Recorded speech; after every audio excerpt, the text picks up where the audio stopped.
Well, hey everybody, we're talking fuel pumps. I wanted to make a video on fuel pumps. They're all pretty much similar in nature. I learned something here this week that I didn't know. Well, I learn stuff all the time, but I guess the big thing that I wanted to talk about was we're doing a fuel pump, and it depends on what manufacturer, obviously, but this is a Mercury fuel pump. This is off like a 115. You know, it's the kind of round one with the gaskets that are, you know, they'll look like these. Right? If you haven't replaced your check valves in, say, a while, you should always just change them. So I got in the habit of just changing the check valves on every fuel pump, especially on Mercury's that I do. You know, on the Johnson Evinrude and Mercury or Suzuki, Yamaha, Honda, you name them. I've finally stopped doing this, but I just go with an OEM, original equipment manufacturer, or to say I try to get the kit. So if it's a Mercury, I get a Mercury kit. If it's a Evinrude Johnson, I get a Johnson kit. So like a lot of the Johnsons, you just get a brand new fuel pump and put it on. You could change the diaphragms in them, but honestly, most of them are just as cheap just to get the whole piece and stick it on. But on Mercury's, it's a lot more expensive, so we can just get the diaphragm kits. Like this one, I think we're looking at like it was $27 to me off of online. I'm not a dealer. I don't have dealer prices. But we're going to change these check valve kits. But what I learned was, see, during the 90s, and I guess the late 80s, they started going to, and I've got my little drawer with a bunch of my kits in it. So I was going through one to see if I had one for this, which I don't. But here was the old round style or triangle style, and you had to buy the check valve separately. Say it's a diaphragm kit, 40320. So I got a few of those. Man, I have a cheap knockoff one that I think a customer bought. Yeah. So what I wanted to talk about was like, so in the 80s, late 80s, 90s, the kits, or the fuel pumps that they had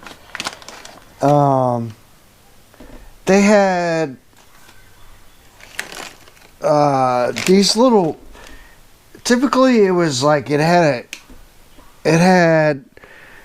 this is not a good represent because this is obviously broken off. They had this was your check valve, this little nylon washer, and then they had like a rubber washer you put on first, and then you put the nylon washer. Well, in the Mercury 250 ProXs, they did away with that, and they just have the little nylon washer. And they have the little keeper pins. So there's the little keeper pin, and it has this little plastic, I don't know, did you call it an arm? A little. Anyway, so during the 80s and 90s, this was made so that it would just push down, and then this was what it would take these feelers and push them out, and that's what would lock it in. But on the new kits, they wouldn't push down, and for the life of me, I kept thinking, what in the world? How is this supposed to work? So when you put it down in there, I mean, they were just loose and wouldn't work correctly. So I got a new Mercury kit. I don't know I don't do a lot of fuel pumps, but I do some. And it came with instructions, which was pretty cool. The OEM kit just basically give you a parts diagram. So on the Mercury ones, they give you a parts diagram, or at least the last kit that I got. And you know, like the Sierra kit was 18-7817. I went through a couple of those kits for the ProXs, and they just were junk. So I don't know, you know, I don't know what's happening to the Quicksilver Sierra, but it gives you, like, you know, a parts list, and it says, okay, disassembly. And so we get to this part where we're putting the check valve kit. See, there's our little keeper pin, right? And that nylon goes on there, and they tell you to push it through here. Okay. And then it tells you to insert it into your fuel pump. But then we've got this, which basically says, with the retainer installed in pump body, break retainer rod from retainer by bending side to side. So it's not clear you break it. What does that mean? You know, it's like it never came off. But then it says reinstall rod into retainer cap. Well, it never broke. It never came off. And but it did break a little seal in here, and once it did, then if you scroll to the next page,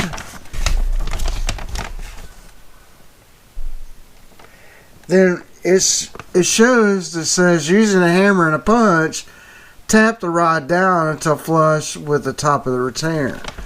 See, so that's how it keeps it. So the old school ones, when you got them, you could tell, like, that little plastic rod pushed down in there to lock it. See those little feelers, or I call them fingers, right? When you push the rod in, it pushes them out, and then this can't move. So I really had to scratch my head on that one until I got a Mercury pump and it had these in it. Something I didn't know. And then, of course, I opened up my book because I wanted to test my pressure gauges and see what they were on the engine for fuel and for air. Because if you know about the optimaxes, you got to know what that is to make sure you got the right fuel pressure. So I have a fuel pressure gauge, and you know, in the book it shows you got to have 2 gauges. You don't have to have 2 gauges. You can test one at a time. You can test your fuel, but you do have to have a fuel injection pressure tester that is, you know, at least 140 psi. So they make a few of them. This one happens to go from 0 to 140, because our typical fuel pressure, depending on what year Optimax you have, is like 91 psi to, say, 96. And then usually it's about 110 psi of air pressure. But this is really the key. This will absolutely drive you insane. And I'm sure if you went to school, Mercury, became a tech, they would tell you this, but you would never know it if you just bought a Sierra kit, or if you bought a cheap kit. They're not going to give you the directions for how to do this. So that's one thing that I learned, and I wanted to share it with everybody that's doing one of these, because see, the Optimax has a manual kit, or a manual fuel pump. It's a square one. It's not one of these. This is the 115s, 150s. They had several that used this type of fuel pump, but the square ones was the most, the ones that you see the most, especially on the modern fuel, modern outboards from say 90 or late 80, say 88 or 90 on up. Even today they're using the square pump. So on the Optimaxes, they have a manual pump that's pumping fuel into the VST, and then the VST then has two electric fuel pumps that are basically the same type of pumps that you have in your modern automobiles. And that pump then is like a low pressure pump or a primary and a secondary. The second pump is like a high speed pump to keep that pressure at exactly like the fuel pressure, like I'm saying, 91 to 95 psi, and then your air pressure at 110 psi. And they say that you want those within 15 psi of each other. So that's a little tip for you, because I think a lot of people immediately think, oh, I've got a VST problem. They start digging into the VST, and it's very expensive, when it's most likely just a fuel pump, a manual fuel pump that uses the diaphragms. You know, they're just a diaphragm. I mean, this is off of the 115, and I mean, at first look you think, oh, well, that diaphragm doesn't look that bad, but really it is, because I mean, it was working but not really.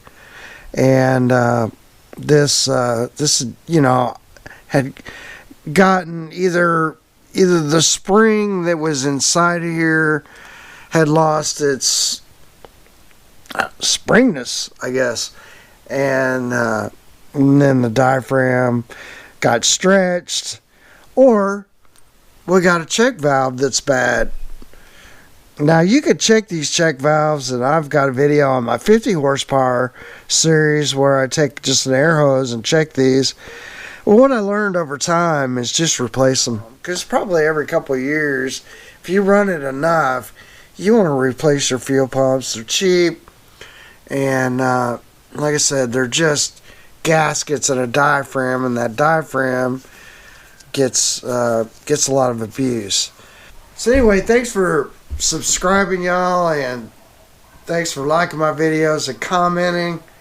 And I've had a few of you say, hey, I'd like to call you and talk to you about my motor. I understand that.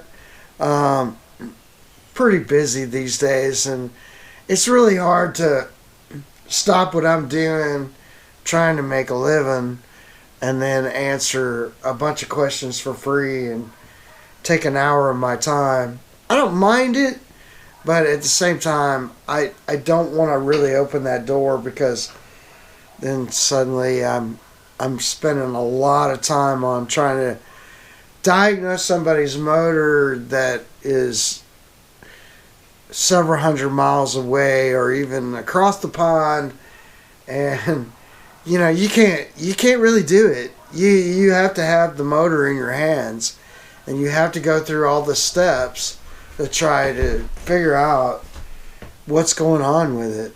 I mean, these motors, it's not ever just one thing, and it's almost never cheap. I mean, sometimes it is, but typically it's like, especially on an older motor, it's usually one problem compounded on top of another problem, compounded on top of another problem, and you got to fix one thing to fix the next one to fix the next one, and until you get it where it's right. And so that's what I would say is just be diligent and just keep at it, and you'll finally figure out the problem.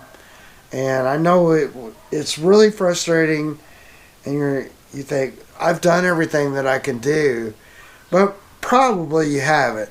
Probably you've missed something that is honestly probably pretty simple, or it's just hard to figure out, like, well, what is my next step here?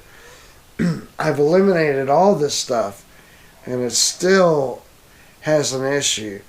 Well, if it's got compression, and then it's something else that you can fix, that you can make it run.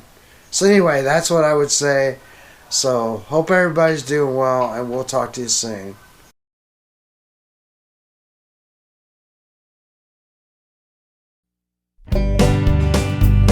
I used to hear them talking, the stories they tell, hanging out and sitting around in heartbreak hell. I could see that this ain't no place for me.